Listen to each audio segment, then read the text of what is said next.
Okay, hai, Assalamualaikum semua. Selamat datang kembali ke dalam channel Zero X Manager. Okay, pada hari ini kita nak ceritakan kepada anda macam mana kita nak tahu bila waktu yang sesuai untuk membeli sesuatu cryptocurrency tu. Sebab kita nak tahu bila masa dia naik, bila masa dia turun. Kadang-kadang orang selalu tanya, dia ni nak naik ni sampai bila? Lepas ni bila pula dia nak turun, sebab takut bila kita beli pada harga terlampau tinggi, tiba-tiba dia dah turun, kita dah tak ada duit nak beli pada harga yang rendah. Jadi saya akan tunjukkan kepada anda bila masa yang kita sesuai untuk beli cryptocurrency lah. Okay, untuk hari ini mungkin saya akan tunjuk beberapa chart supaya anda lebih faham, lebih jelas untuk kita buat simple analisa untuk membeli cryptocurrency. Okay, saya suka guna sekejap TradingView. Anda buka tradingview.com. Selepas anda buka tradingview.com tu, anda boleh klik dekat bahagian atas ni, pilihlah macam saya, macam kita nak tengok Bitcoin, make sure kita pilih Bitcoin USDT lah, Bitcoin Tetherus. So selepas anda klik tu, pilih launch. Okay, so ini adalah carta Bitcoin pada sekarang ni. Dan dekat dalam sini kemungkinan apa yang anda tengok dekat sini dengan exchanger anda mungkin berbeza, sebab chart dekat TradingView ni dia bukan real time. Dia delay 15 minit. So mungkin harga dia tak sama lah dengan exchanger. Tapi tak apa, untuk tujuan pembelajaran saya akan tunjukkan macam mana kita nak tahu price level. Contohnya macam semalam kita takut, contohnya anda kata anda nak beli, kita tak nak beli pada harga yang tinggi, kita kalau boleh nak beli pada harga yang rendah. Jadi bila masa kita nak tahu ni agak-agak dia nak naik ni sampai bila, kita so dengan teknik yang saya ajar ni mungkin kita boleh estimate lah.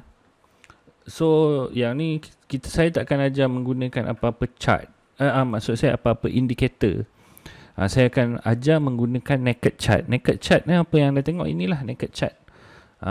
Okay, kalau indikator tu selalunya kalau anda nampak yang panjang lah, melintang lah kan, dia banyak lah ada oscillate. Contohnya kalau saya letak ni, nanti ada keluar macam ni. Saya takkan ajar benda-benda ni lah. Saya akan ajar yang simple supaya lebih mudah. Sebab apa yang saya belajar itu yang saya akan praktikkan.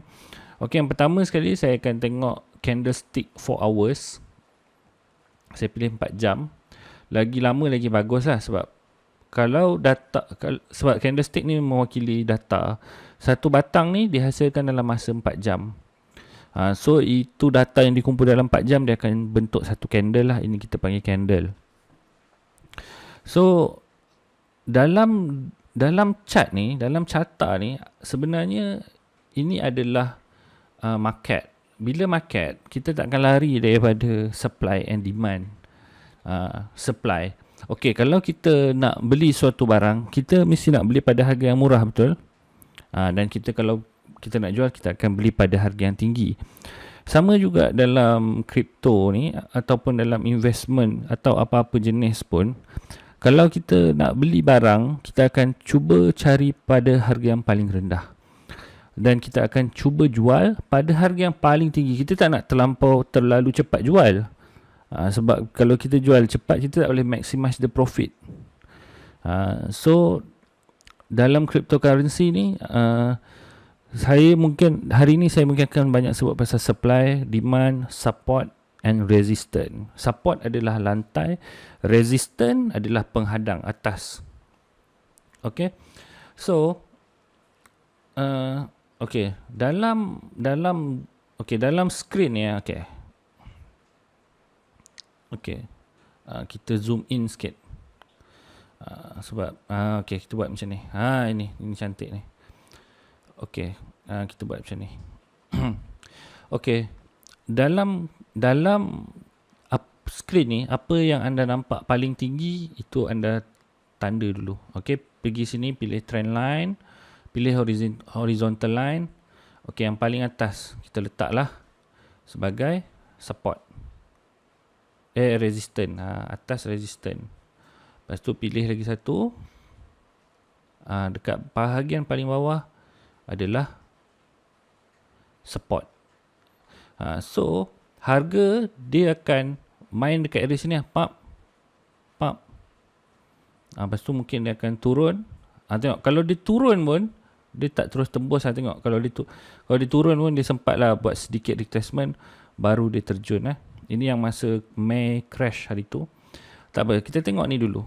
Okay, macam mana kita nak tahu bila masa patut beli, bila masa patut kita jual. Okay, so kita akan belajar ni based on historical chart lah. So kita tengok balik masa Bitcoin crash hari tu. Okay, ini yang saya dah tanda tadi kan, so saya tak nak usik lah. So ini pun saya akan tanda horizontal line lagi. Saya tanda kat area sini lah. Ini adalah mungkin lagi satu support. Mungkin boleh letak sini lah. Dia boleh jadi zone juga lah. Okay, so daripada sini ke sini, ini adalah support. So bayangkan May crash hari tu, dia break kita punya support ni. Dia break support ni, maknanya dia nak terjun lagi jauh. Bila dia terjun jauh, kita tak tahu dia ni nak berhenti takat mana, betul tak? So apa yang kita buat? Kita tak payah buat apa-apa, kita just tunggu. Market is about waiting. Tapi bila kita menunggu, make sure kita lepas kita tunggu tu, kita kena hold lah, barulah sedap sikit kan. So bila price jatuh kat sini, okay, kita nampak dia rebound, dia naik. Okay, kita tahu, okay, dekat sini ada banyak supplier. Dekat harga 30,000 ni ada banyak demand. Sebab apa? Sebab bila harga turun, orang start beli. Maknanya 30,000 ni banyak orang demand. Okay, harga banyak big trader ataupun bank ataupun institutional trader ataupun whales tengah menunggu pada harga 30,000. So whales ni buat apa? Okay, harga 30,000 aku nak beli. That's why harga naik balik. Naik. So dekat sini mungkin kita pun harga tengah naik ni, kita masuk lah. Masuk. What happen next? Tahu tak, harga support tadi sudah jadi penghadang pula. Sepatutnya kalau naik, dia boleh naik lagi. Tapi sekarang ni dia jadi penghadang. Ini kita panggil support become resistant. Dia sepatutnya jadi support. Sekarang ni dia jadi resistant. Dia jadi penghadang. So kita tahu next what happen. Okay, anda kata harga pergi kat sini, kemungkinan kita, kalau kita hold, kita patut jual kat sini lah. Kita mungkin boleh take profit dekat area sini, area 42,000, area 40,000. Ini kita boleh jual. So next what happen? Harga datang balik kepada harga 30 tu. Harga datang balik kepada harga 30. So kita yang tadi terlepas nak beli dekat sini, kita boleh beli dekat sini. Berapa lama kita tunggu? 19 Mei, 22 Jun. Dalam sebulan kat kita tunggu. So alang-alang sebulan kita tunggu, takkan kita nak terus harga naik sikit jual? Tak nak lah. Kita sebulan tunggu, make sure kita hold lama lah. Sebulan tunggu, dia turun lagi sekali. Ini dah cuak, mungkin kena cut loss ke apa ke. Tapi memandangkan kita pegang kita punya psychological thinking, kita kata okay, harga 30,000 banyak big trader beli. So dia datang lagi sekali. Senang cerita, orang kata siapa yang terlepas bas boleh ambil. So dia datang, ambil kat sini. So harga pun meroket naik. Macam saya cakap, harga 30, harga 42,000 ni kita boleh expect untuk jual. Sebab kita tadi fikir dia jadi support. Sekali support dia dah break, dan bila dia break, dia dah jadi resistant. So bila tu kita jual kat sini, kita boleh lah, kita dapatlah take profit. Mungkin kita beli ni contoh ada duit 1 Bitcoin, kita belilah 1 Bitcoin dan kita jual pada harga 40,000. Ataupun kita boleh jual separuh. Kita beli 1 Bitcoin, 0.5 Bitcoin kita jual dekat sini. So kita dah untung dalam 5,000 kat situ. So lagi 0.5, kita biar je lah dia run. Okay, so sekarang ni ini resistant. Apa jadi dekat resistant ni? Resistant ni pula jadi support. Kalau perasan, ini resistant, pump, dia naik, dia touch lagi sekali, dia dah jadi support. Harga 40,000 ni pula daripada jadi resistant tadi, dia jadi support. So kita terlepas kat sini. Apa kita buat? Kita tunggulah. Tengok, dia betul-betul touch lagi sekali guys. Kita tunggulah. Kita tunggu dia touch. So kita nampak dekat sini 52,000 ni adalah apa? Nampak macam resistant lah, sebab dah naik pump, dia terjun kan. Okay, kita tanda. Next, contoh terlepas kat sini, kita tunggu je. Okay, 42,000 aku nak beli 0.5 BTC lagi. So nanti harga 50,000, 52,000 ni aku nak jual. Tengok, dia sempat ni, 2-3 kali dia datang balik. So dia touch tak? Touch. Dia rebound. Maknanya dia sell tak? Dia tak sell, tapi dia jadi ini mungkin resistant, dia dah start jadi support lah. Nampak ni ada cucuk kecil ni. Dia nak turun balik. Ada penghadang kat bawah. Resistant tu dah jadi lantai dah. So sekarang dia naik. Sampai sekarang lah. So ni yang tadi saya tanda, yang sebelum ni kan. Okay, tengok dia datang balik area sini. Apa dia buat? Dia macam reject lah, walaupun dia ada ni, kita boleh consider as a false breakout. Dan lepas ni kemungkinan kalau dia turun pun dia akan turun kat sini lah. 64,000 ni mungkin kita boleh standby untuk sahur lah. 64,000 ataupun pada harga sini. Sini pun saya nampak macam banyak support. Dia macam sini, orang harga turun, orang beli. Harga turun, orang beli. Harga turun, orang beli. So kat sini sebenarnya dalam 60,000 ni lah, ini kita boleh consider buying price lah. Mungkin kalau kita nak beli, area-area sini lah kita untuk beli. So kita tengok chart lagi satu. Kita boleh tengok chart apa lagi ya? Cardano. Saya suka Cardano ni, adalah sebab dia. Nanti dalam video lain saya cerita. Okay. Kalau perasan Cardano ni, tengok kat sini. Ini nampak dia hit resistance, dia rebound, dia break resistance. Sekarang resistance become support. So sekarang ni Cardano dekat sini kan.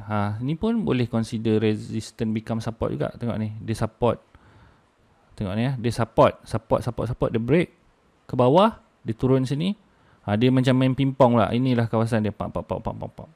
So kalau Cardano ni nak meroket, dia kena break atas ni, dia kena rebound kat sini. Dia dah tak boleh closing bawah sini lah. Dia dah tak boleh, candle dia tak boleh turun sini lah. Dia kena jadi macam Bitcoin ni. Dia kena sini, baru dia meroket ke atas. Sebab apa? Pada pendapat orang, okay, Cardano harga RM897 ni dah murah lah. So dia akan trade main kat area sini. Kalau anda perhati pun sama, kat sini dia meroket. Orang akan tengok history. So orang kata, masa harga dekat sini Cardano meroket lah. So orang tunggu lah. Once je harga sampai kat sini, orang beli. Sebab dia tahu, harga sampai sini mesti Cardano naik. Sebab ini mungkin psychological punya harga, untuk orang tahu, untuk orang ambil tahu, yang kata okay, kalau harga sini kau beli je. Sebab mungkin bank-bank, whales banyak beli area sini. Diorang semua standby. Tengok ni, asal dia sentuh je, meroket. Sampai sini je jual.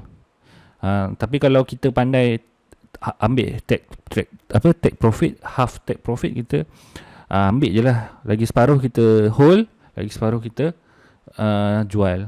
So mungkin kalau dia naik atas lagi, mana fasa yang mungkin kita boleh tengok psychological punya harga, mungkin tengok sini lah. Kalau naik ni, mungkin dia boleh pergi sampai 28 dan kita standby untuk jual.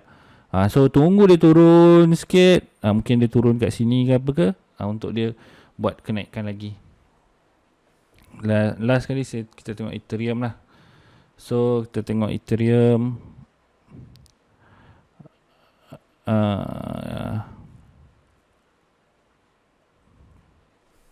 Ethereum ni cantik dia punya tangga.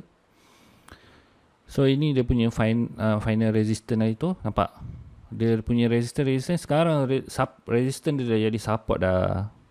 So tengok dia naik, dia ni naik tu. Ini sebenarnya yang cantik lah kalau tanya saya. Ni dia macam resistance, dia turun kan. Nampak? Dia resistance, naik, dia break resistance dia, sekarang resistance dia support. Ini chart yang cantik lah. Dan dia dalam trading dalam apa tu orang panggil trend line. Dia trend line, dia touch je trend line dia rebounds, touch dia trend line dia rebounds. So saya harap tu je penjelasan.